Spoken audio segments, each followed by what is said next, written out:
கண்ணியத்திற்கும் மிகுந்த மரியாதைக்கும் உரிய பெரியோர்களே, பாசத்திற்குரிய மூமின்களே, முஸ்லீம்களாக இருக்கக்கூடிய நாம் பொதுவாகவே நாம் சந்திக்கிற எல்லா விஷயங்களிலும் அல்லாஹுவின் அருளும் பரக்கத்தும் நிறைவாக வேண்டும் என்று விரும்புகிறோம். அது நமக்கு கைகூடுகிற பொழுது நமக்கு சந்தோஷமும் மகிழ்ச்சியும் ஏற்படுகிறது. அது கிடைக்கப்பெறாமல் ஒரு விதமான தேக்க நிலையில் நிற்கிற பொழுது நமக்கு வருத்தமும் ஏக்கமும் இருக்கிறது. பரக்கத்தான வாழ்க்கை வேண்டும், மன மகிழ்ச்சியான வாழ்க்கை வேண்டும் என்று எல்லோரும் ஆசைப்படுகிறோம். பரக்கத்தென்றால் வெறுமின்னை நாம் சம்பாதிக்கக்கூடிய பொருளாதாரத்தில் மட்டுமல்ல, நம்முடைய குடும்பத்தில், நம்முடைய பிள்ளைகளில், நாம் செய்யும் தொழிலில், நாம் ஈட்டும் வருமானத்தில், நம்முடைய ஆரோக்கியத்தில், நம்முடைய நிம்மதியில், இப்படி தொட்டு தொட்டு வாழ்க்கைக்கான எதுவெல்லாம் மூல ஆதாரமாக இருக்கிறதோ அத்துணையிலும் நமக்கு பரக்கத்து வேண்டும். இந்த பரக்கத்திற்கான வழியை குர்ஆனும் திருநபி ஸல்லல்லாஹு அலைஹி வஸல்லம் அன்னவர்களும் அற்புதமாக நமக்கு காண்பித்து தந்திருக்கிறார்கள். அல்லாஹ் அல் குர்ஆனிலே நபிகள் பெருமானார் ஸல்லல்லாஹு அலைஹி வஸல்லம் அன்னவர்களுடைய அந்த இஸ்ரா என்கின்ற பயணத்தை அறிமுகப்படுத்தும் பொழுதே சொன்னான், சுபஹானல்லதி அஸ்ரா பி அப்திஹி, இரவோடு இரவாக தன்னுடைய அடியாரை அல்லாஹ் அழைத்து சென்றான். மஸ்ஜிதுல் ஹராம் இலல் மஸ்ஜிதில் அக்ஸா, ஹரமிலிருந்து அக்ஸா பள்ளி வாசல் வரை, பலஸ்தீனத்தில் இருக்கக்கூடிய பைத்துல் முகத்தஸ் வரை அழைத்து சென்றான். அவன் தூய்மையானவன் என்று சொல்லிவிட்டு பைத்துல் முகத்தஸிற்கு இருக்கக்கூடிய மிக முக்கியமான சிறப்பம்சத்தை அங்கே கோடிட்டு காட்டுகிறான். அல்லதி பாரக்னா ஹவுலா, பைத்துல் முகத்தஸ் என்கின்ற அந்த பள்ளிவாசல் எப்படிப்பட்டது என்றால் அதனை சுற்றியும் நாம் அல்லாஹ்வாகிய நாம் பரக்கத் செய்திருக்கிறோம். பரக்கத் பொருந்திய மண் அது என்று அல்லாஹ் அடையாளப்படுத்தினான்.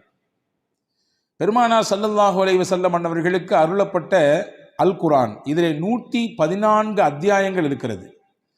6200 சொச்சம் வசனங்கள் இருக்கிறது. எல்லாமே அருள் பொருந்திய வசனங்கள் தான், அதிலே மாற்று கருத்து இல்லை. எல்லாருமே அல்லாஹுவோடு பேசுவதற்கான வழிதான், அதிலே மாற்று கருத்து இல்லை. அவனுடைய கலாம் தான் அது, அவனுடைய பேச்சு தான். ஆனாலும் சில குறிப்பிட்ட சூறாக்களுக்கு பெருமானார் ஸல்லல்லாஹு அலைஹி வஸல்லம் அதனுடைய மகத்துவத்தை, அதனுடைய முக்கியத்துவத்தை உம்மத்திற்கு சொல்லித்தர மறக்கவில்லை. அதிலே முக்கியமான சூரா, முதன்மையான சூரா, சூரா பக்ரா. பெருமானார் ஸல்லல்லாஹு அலைஹி வஸல்லம் அவர்கள் சொன்னார்கள், திருக்குர்ஆனிலேயே மிக நீளமான சூரா. அந்த சூறாவை பற்றி அறிமுகப்படுத்தும் பொழுது சொன்னார்கள், இக்ரஊ சூரத்தல் பக்ரா, நீங்கள் சூரா பக்ரா ஓதுங்கள், வீட்டிலே சூரா பக்ரா ஓதுங்கள். ஃபஇன்ன அஹ்தஹா பரக்கா, எந்த வீட்டில் சூரா பக்ரா ஓதப்படுமோ அந்த வீட்டுக்கு அல்லாஹ் பரக்கத்தை கொடுப்பான். அதை எடுத்துக்கொண்டவர், சூரா பக்ராவை ஓதக்கூடியவர் பரக்கத்தான பெருவாழ்வு வாழ்வார். தர்க்குஹா ஹஸ்ரா, அதை ஓதாமல் விட்டு விடுபவர் உள்ளபடியே அதனுடைய அருளும் அதனுடைய மகத்துவமும் தெரிந்ததற்கு பிறகும் அதை தொடாமல் இருக்கக்கூடியவர், அதற்கு ஓதுவதற்கான என்ன முயற்சியையும் எடுக்காமல் இருக்கக்கூடியவர் உள்ளபடியே கை செய்தத்திற்குரியவர் தான் என்று பெருமானார் ஸல்லல்லாஹு அலைஹி வஸல்லம் அடையாளப்படுத்தினார்கள். இப்போ சூரா பக்ரா ஓதுங்கன்னு சொல்லி விடலை, அதை ஓதுறதுனால பரக்கத் கிடைக்கும் என்று பெருமானார் ஸல்லல்லாஹு அலைஹி வஸல்லம் சொல்வதின் வழியாக பரக்கத் நம் வாழ்க்கைக்கு எவ்வளவு முக்கியமானது என்பதை சொல்லித் தருகிறார்கள். எனவே தான் மக்காவிலிருந்து மதீனாவுக்கு ரசூலுல்லாஹ் வருகிறார்கள்.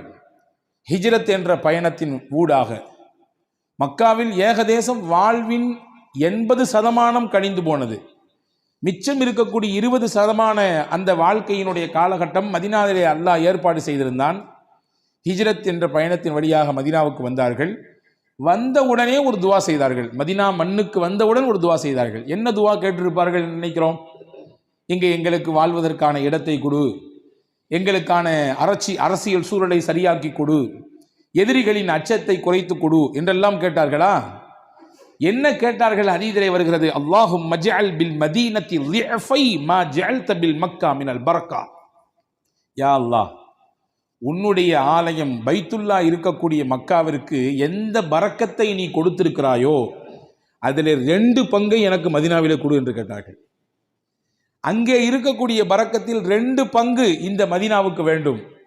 பரக்கத்தோடு வாழுகிற வாழ்க்கையை எங்களுக்கு இங்கே ஏற்படுத்தித்தான் மக்காவில் தருவதை விட கூடுதலாக கொடு என்று பெருமானார் ஸல்லல்லாஹு அலைஹி வஸல்லம் கேட்டிருப்பதாக நாம் ஹதீஸிலே பார்க்கிறோம். எனவேதான் ஒவ்வொரு நாளும் ஒவ்வொரு தொழுகையிலும் அல்லாஹ்விடத்திலே நாம் தெரிந்தோ தெரியாமலோ கேட்டுக்கொண்டே இருக்கிறோம் பரக்கத்தை. நாம் உணர்ந்திருக்கிறோமா? அத்தஹியாத்தினுடைய இருப்பிலே நாம் கேட்கிறோம் பரக்கத்தை. அல்லாஹும்ம பாரிக் அலா முஹம்மத் வ அலா ஆலி முஹம்மத் கமா பாரக்த அலா இப்ராஹிம். இறைவா, முகமது நபியின் மீதும் அவர்களுடைய குடும்பத்தினர் மீதும் நீ பரக்கச் செய்வாயாக. இப்ராஹிம் நபிக்கும் அவருடைய குடும்பத்திற்கும் எப்படி பரக்கச் செய்யதாயோ அதே போன்று என்று அல்லாஹ்விடத்திலே நபிகளை முன்வைத்து நாம் கேட்கிறோம். அவர்களுக்கு செய் என்றால் அதன் வழியாக எங்களுக்கும் கொடு என்று அர்த்தம்.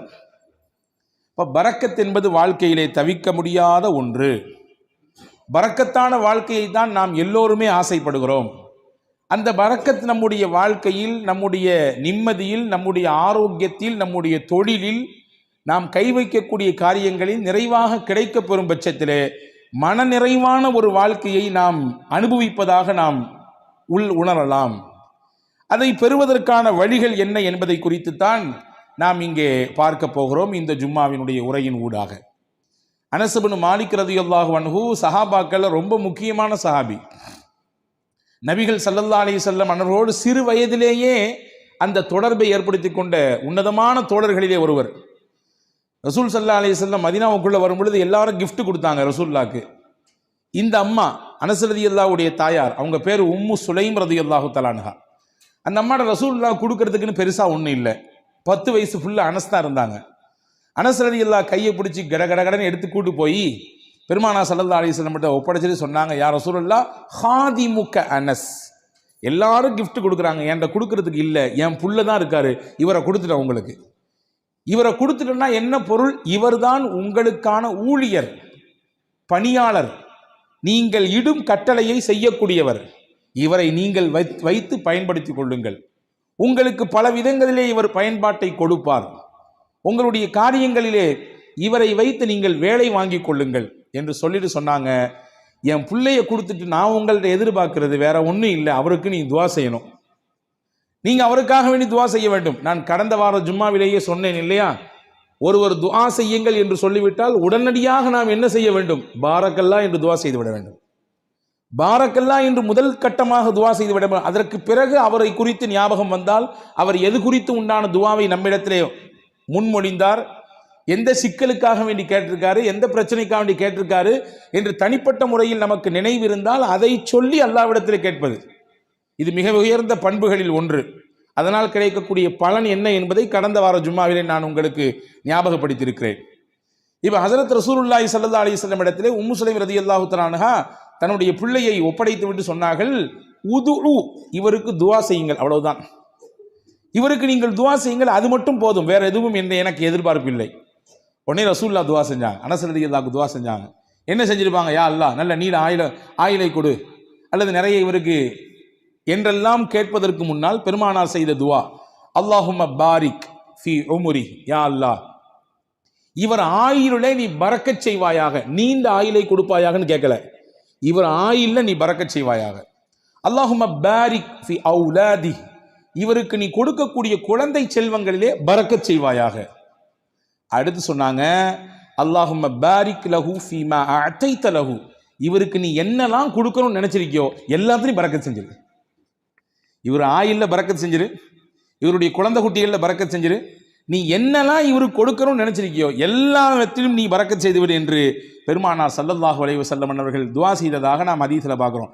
நிறைய குடுன்னு கேட்கல, நீண்ட ஆயில நிறைய வயசு வாழணும் அப்படி கொடுன்னு ரசூலுல்லாஹ் கேட்கல, நீ கொடுப்பதில் நிறைந்த பரக்கத்தை கொடு என்று கேட்பதிலிருந்து நமக்கு புரிகிறது, வாழ்க்கையிலே நிறைய என்பதை விட பரக்கத்தான் முக்கியம். அதிகம் எண்ணிக்கை என்பதை விட குறைவாக இருந்தாலும் அதன் மூலம் கிடைக்கக்கூடிய பலன் பரக்கத்தாக இருக்க வேண்டும் என்பதுதான் முக்கியம் என்று நாம் இதிலிருந்து புரிந்து கொள்கிறோம். அந்த பரக்கத்தான வாழ்க்கையை பெறுவதற்கு ஒரு 8 அம்ச திட்டத்தை நான் இன்றைக்கு உங்களுக்கு நான் சொல்ல போகிறேன். 8 விதமான விஷயங்களை நாம் பின்பற்றுகிற பொழுது அல்லாஹுவின் பரக்கத்தை நம்மால் முழுமையாக அடைந்து கொள்ள முடியும். நம்பர் 1, முதலில் பரக்கத்தை பெறுவதற்கு நாம் என்ன முயற்சியை மேற்கொள்வது? 1, ரசூலுல்லாஹ் சொன்னாங்க, உங்களில் யார் வயசில் பெரியவங்களோ அவங்களில் நீங்கள் மரியாதை கொடுப்பதிலிருந்து, உங்கள் காரியங்கள் அனைத்திலும் அவர்களை முன்னிலைப்படுத்துவதிலிருந்து அல்லாஹ் உங்களுக்கு பரக்கத்தை தருவான். வாப்பாக்கு வயசாயிடுச்சு, வீட்டில் மூத்தவங்க தான், இருந்தாலும் இந்த விஷயங்கள்லாம் அவங்களுக்கு அந்த அளவுக்கு பிடிபடாது. அதனால் சொல்லிக்கலாம், எல்லாம் முடிஞ்சு கடைசியில் சொல்லிக்கலாம் என்பதல்ல. ஒரு கட்டத்தில் அவரும் வாலிபம், குழந்தை பேரு, தொழில், வியாபாரம் என்று எல்லாவற்றையும் கடந்துதான் வந்திருக்கிறார். இப்பொழுது அவருக்கு வயதான நிலை, வயோதிகம். அதனாலே அவரை ஒதுக்கி வைக்குதல், தள்ளி வைக்குதல் என்பதெல்லாம் இல்லை. என்ன விஷயம் செய்தாலும் பெரியவர்களுக்கான முன்னுரிமையை, முன்னிலைப்படுத்துதலை, அவர்களுக்கான மரியாதையை நீங்கள் நிறைவாக செய்யுங்கள். இதன் ஊடாக அல்லாஹ் உங்களுக்கு பரக்கத்தை தருவான். எந்த வீட்டில் பெரியவர்களுக்கு மரியாதை இருக்கிறதோ அந்த வீட்டிலே பரக்கத் இருக்கிறது என்று பொருள். எந்த வீட்டில் பெரியவர்கள் உதாசீனம் செய்யப்படுகிறார்களோ, வயதிலே மூத்தவர்கள் வேண்டா வெறுப்பாலோ அவர்கள் பராமரிக்கப்படுகிறார்களோ, அவர்களின் பேச்சுக்கும் அவர்களுடைய ஆலோசனைக்கும் முன்னுரிமை கொடுக்கப்படாமல் தள்ளி வைக்கப்படுகிறார்களோ, புரிந்து கொள்ளுங்கள், அங்கே பரக்கத் எடுபடுகிறது என்று பொருள். பெருமானா ஸல்லல்லாஹு அலைஹி வஸல்லம் அவர்களுக்கு ஒரு நாள் ஒரு அன்பளிப்பு வந்தது. ஒரு கிண்ணம் நிறைய பால். ரசூலுல்லாஹ் பொதுவாகவே தனக்கு கிஃப்ட் வந்துச்சுன்னா தான் பயன்படுத்துவாங்க. சில நேரங்களில் பக்கத்தில் இருக்கிறவங்களுக்கு கொடுத்து அதை பயன்படுத்த துவங்குவாங்க. அன்னைக்கு பால் வந்திருக்கு. தபரானி ஷரீஃபில் இந்த ஹதீஸ் வருகிறது. ரசூலுல்லாஹ் உட்கார்ந்துருக்காங்க.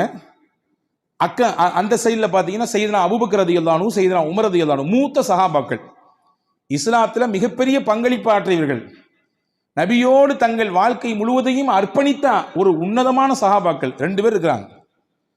மதீனாவில் நடந்த நிகழ்ச்சி இது. இந்த பால் கிண்ணம் வந்த உடனே ஸல்லல்லாஹு அலைஹி வஸல்லம் இந்த பக்கத்தில் இருந்த சையதுனா அபூ உபைதா ரலியல்லாஹு அன்ஹு என்ற ஒரு சஹாபி, அவங்க கையில் கொடுத்தாங்க. குடிங்க அபூ உபைதான்னு சொன்னாங்க. அபூ உபைதா ரலியல்லாஹு அன்ஹு கையில் பாலை வாங்கிட்டு ரசூலுல்லாஹையும் பார்க்குறாங்க, பக்கத்தில் இருக்கக்கூடிய அபூபக்கர் நாயகத்தையும் பார்க்குறாங்க, உமர் நாயகத்தையும் பார்க்குறாங்க. என்னடா இது, நபிக்கு ரொம்ப நெருக்கமானவங்க 2 பேரும் அங்கே இருக்க, நமக்கு ரசூலுல்லாஹ் கொடுக்குறாங்களே என்பதுதான் அவர்களின் பார்வையின் பொருள். பார்த்துட்டு ரசூலுல்லாஹ்ட்ட சொன்னாங்க, யா ரசூலல்லாஹ் அன்த அவுலா பிஹி மின்னி, இந்த பாலை முதலாக அருந்துவதற்கு என்னை விட நீங்கள் தான் தகுதியானவர்கள். ஏன்னா நான் சாதாரண அபூ உபைதா, நீங்க அல்லாஹ்வின் ரசூல் நீங்கள்.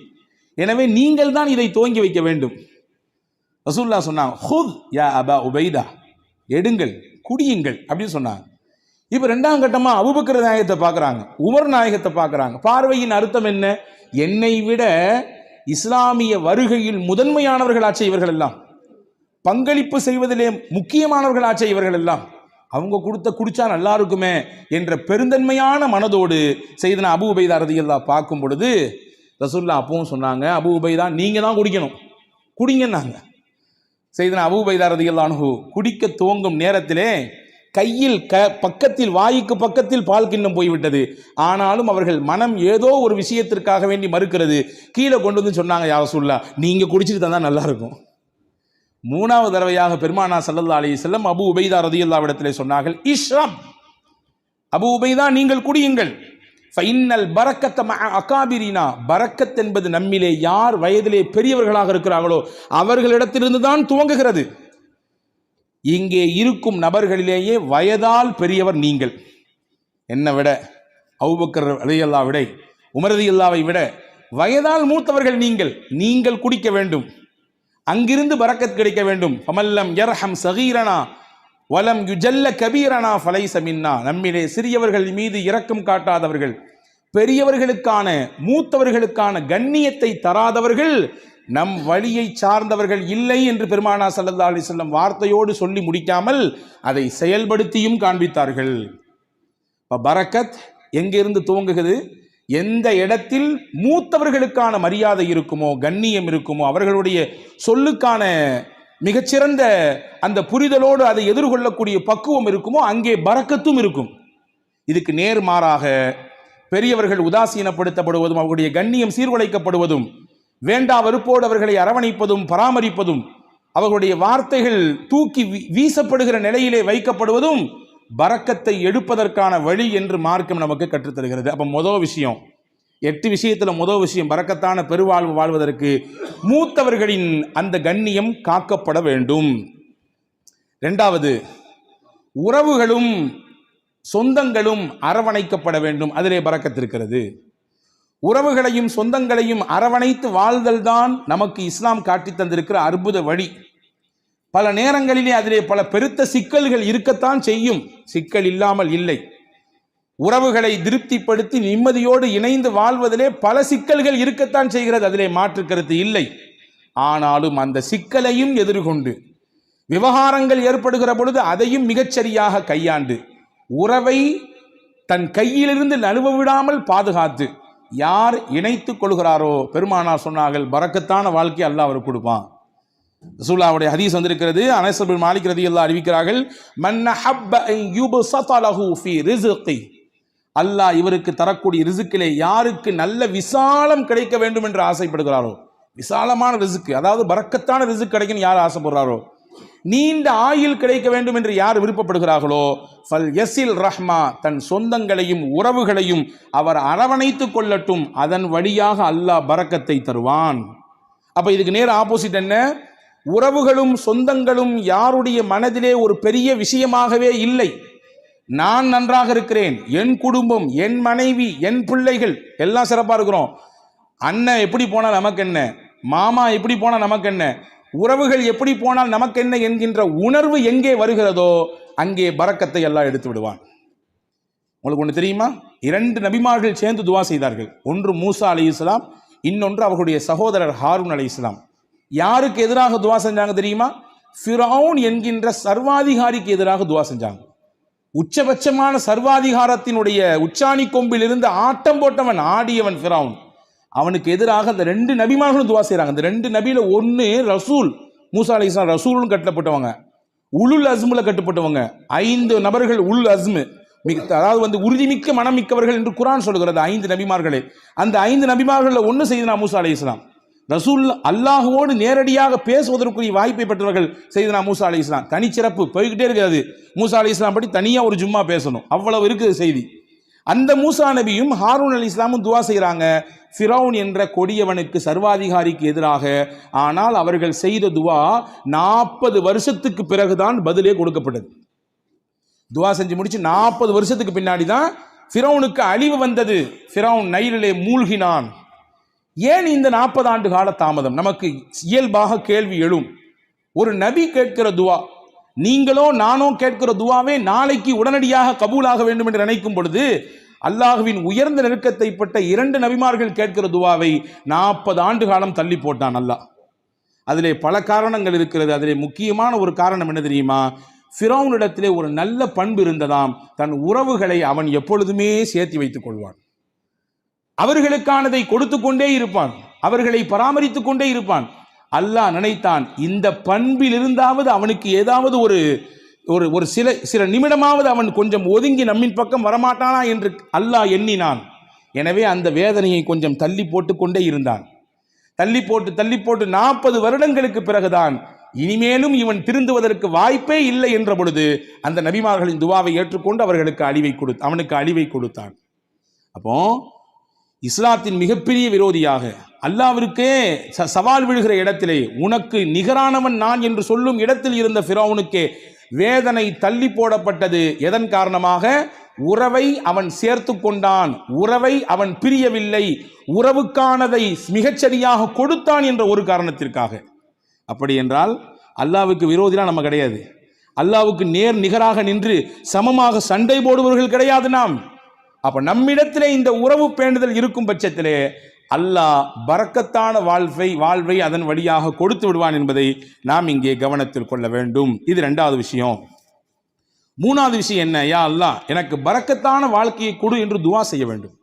துவா என்பது முக்கியமானது. அதை கொடு, இதை கொடு என்று, அவ்வளவு கொடு, இவ்வளவு கொடு என்பதை விட, யா அல்லாஹ் நீ எதை கொடுத்தாலும் பரக்கத்தாக கொடு, இப்படி கேட்டு பழக வேண்டும். இவ்வளவு அளவு வேண்டும், இவ்வளவு கனம் வேண்டும், இவ்வளவு எண்ணிக்கை வேண்டும் என்றெல்லாம் கேட்பதை விட, இறைவா எனக்கானது நீ முடிவு செய்யப்பட்டதை தான் தருகிறாய், தருவதிலே பரக்கச் செய், பரக்கத்தானதை கொடு என்று கேட்க வேண்டும். அந்த துவாவை நமக்கு பெருமானார் ஸல்லல்லாஹு அலைஹி வஸல்லம் கற்றுத் தருகிறார்கள். அது அற்புதமான வரலாற்று செய்தி ஒன்று இருக்கிறது. உம்மு சுலைம் ரலியல்லாஹு தஆலா அன்ஹா, அபூ தல்ஹா ரலியல்லாஹு தஆலா அன்ஹு, இவர்கள் இருவரும் தம்பதிகள், கணவன் மனைவி. வெளியூருக்கு போன அபூ தல்ஹா வீடு திரும்பும் நேரத்திலே இவருக்கு பிறந்த பிள்ளை இறந்து போனது நீண்ட பெரிய சம்பவம், சுருக்கமாக சொல்கிறேன். ஆனால் கணவன் வந்தவுடன் இந்த துக்க செய்தியை தன் மனைவி தன் கணவரிடத்திலே சொல்லாமல் அந்த கணவனை திருப்திப்படுத்தினாள், நல்ல உணவு கொடுத்தால், சமைத்து கொடுத்தால், நன்றாக அவருக்கு பரிமாறினாள். இரவிலே அந்த கணவனின் திருப்தியோடு அவரை மிக சந்தோஷப்படுத்தினார் அந்த பெண்மணி. மகிழ்ச்சியாக அவர்களுக்கு அந்த இரவு தாம்பத்தியத்திலே கழிந்தது. அந்த நிலை முடிந்ததற்கு பிறகு அபூ தல்ஹா ரலியல்லாஹு இடத்திலே உம்மு சலமா ரலியல்லாஹு சொன்னாங்க, உங்களிடத்திலே யாராவது ஒருவர் ஒரு அமானிதம் கொடுத்து வைத்தார், கொடுத்தவர் வந்து திரும்பி கேட்டார்னா நீங்க கொடுப்பீங்களா மாட்டீங்களான்னு கேட்டாங்க. அபூ தல்ஹா சொன்னார், எப்படி கொடுக்காம இருக்க முடியும், கொடுத்தவர் கேட்டால் திருப்பி கொடுக்கத்தானே செய்யணும். அவங்க சொன்னாங்க, அல்லாஹ் நமக்கு பிள்ளையை கொடுத்தான், அவனே எடுத்துக்கிட்டான். என்ன நிலை, இப்படி நான் வந்த ஒன்று இந்த செய்தியை சொல்லாமல் இப்படி நான் இப்பொழுது நான் அசுத்தமாக இருக்கும் நிலையில் இப்படி சொல்றியே, நாளை கால் நபி இடத்திலே நான் போவேன், இந்த செய்தியை சொல்லுவேன், என்ன ஏதென்று கேட்பேன் என்று ஹஸரத் அபூ தல்ஹா ரலியல்லாஹு அன்ஹு சொன்ன பொழுது மறுநாள் காலை விடிந்தது, நபி இடத்திலே போனார்கள், செய்தியை சொன்னார்கள். ரசூலுல்லாஹ் அங்கே ஒரு அழகான துவாவை செய்தார்கள். நேற்றிரவு நீங்கள் இருவரும் ஒன்று கூடினீர்கள், தாம்பத்திய உறவை வைத்துக் கொண்டீர்கள். அல்லாஹும்ம பாரிக் லஹுமா லகுமா ஃபீ காபிரி லைலத்திகுமா, நேற்றிரவு நீங்கள் கூடிய கூடுதலிலே அல்லாஹ் பரக்கத் செய்வானாக, உங்களுக்கு மிகச்சிறந்த பகரத்தை தருவானாக.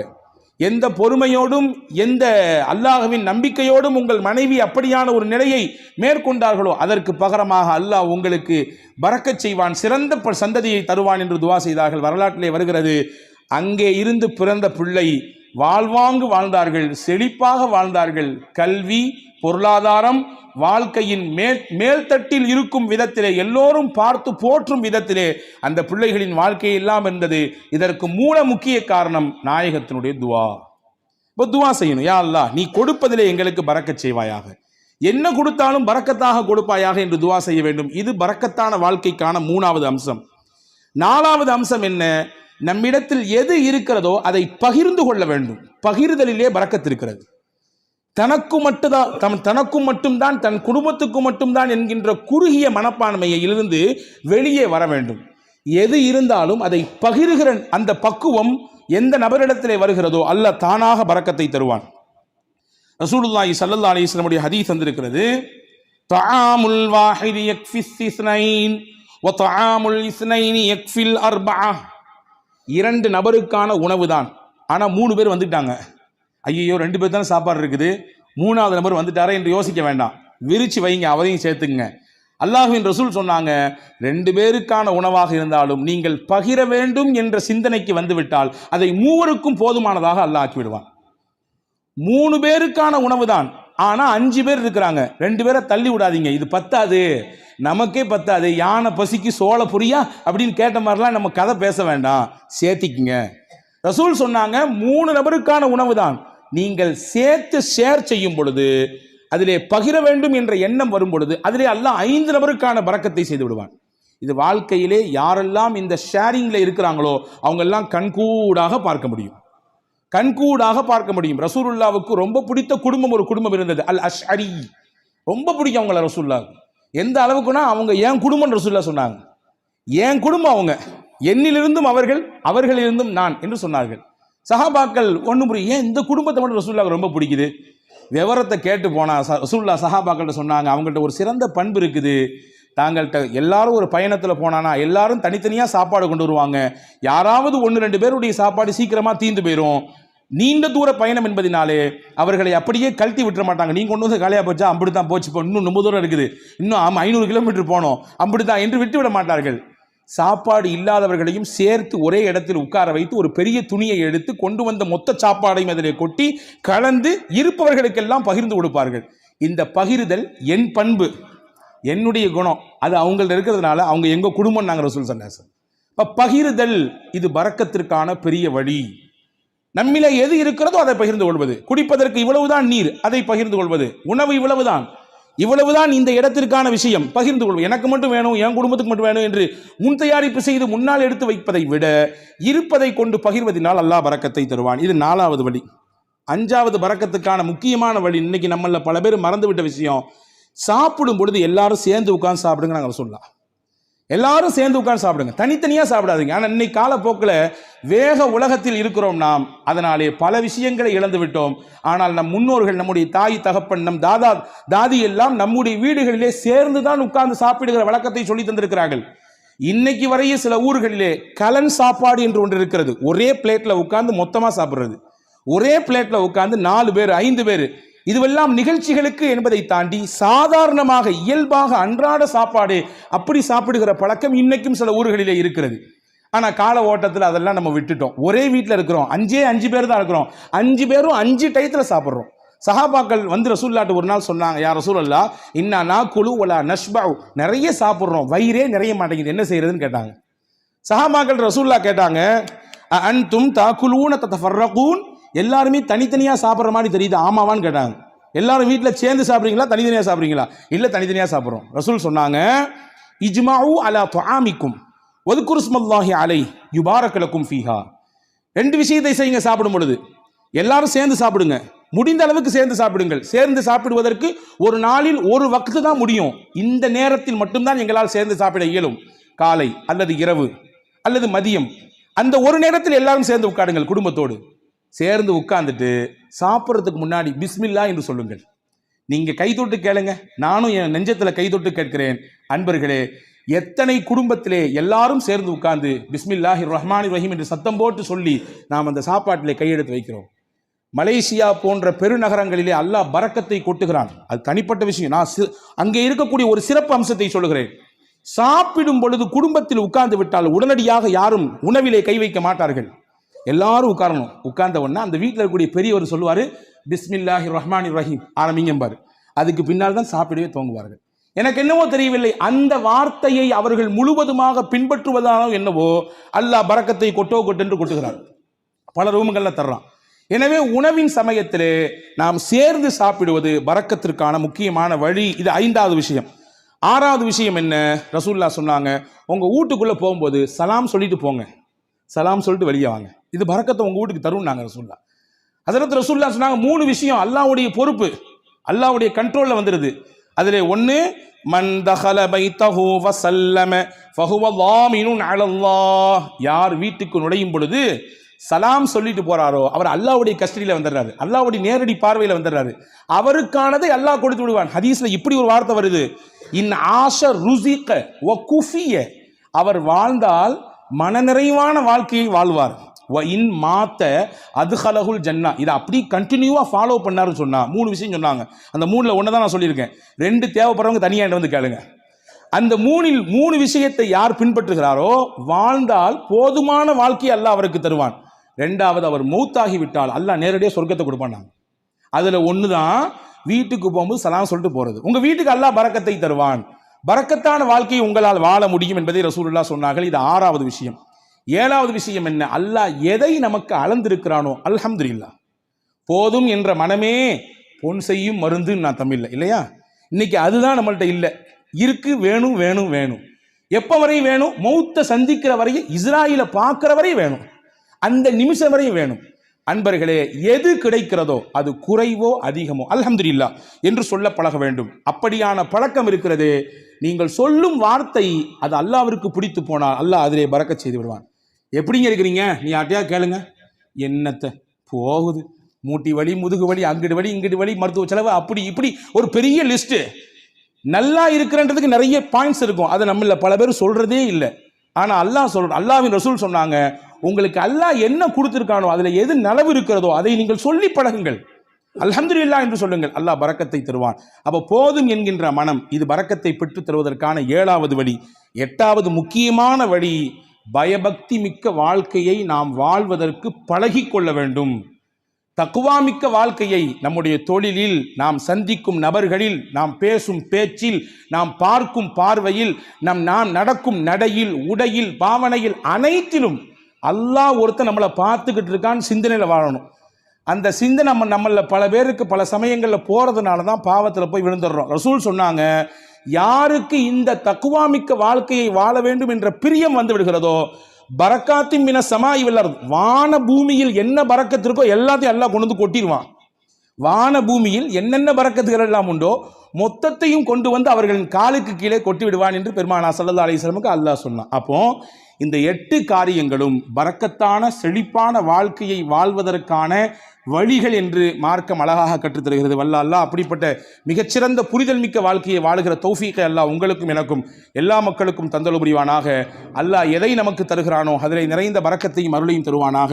என்னென்ன நெருக்கடிகள் எல்லாம் நம் வாழ்க்கையிலே நமக்கு உண்டோ அத்துணை நெருக்கடிகளையும் அல்லாஹ் நீக்கி தருவானாக. நம்முடைய வாழ்வை அல்லாஹ் வசந்தமாக ஆக்கி தருவானாக. இருக்கக்கூடிய கஷ்டங்களை எதிர்கொள்ளக்கூடிய ஆற்றலை தந்து அதை மிக சீக்கிரமாக நம்மிடத்திலிருந்து வெளியாக்குவானாக என்ற உயர்ந்த துவாவோடு விடைபெறுகிறேன். வாஹிர் தாவானா அல்ஹம்துலில்லாஹி ரப்பில் ஆலமீன். அஸ்ஸலாமு அலைக்கும் வரஹ்மத்துல்லாஹி வபரகாத்துஹு.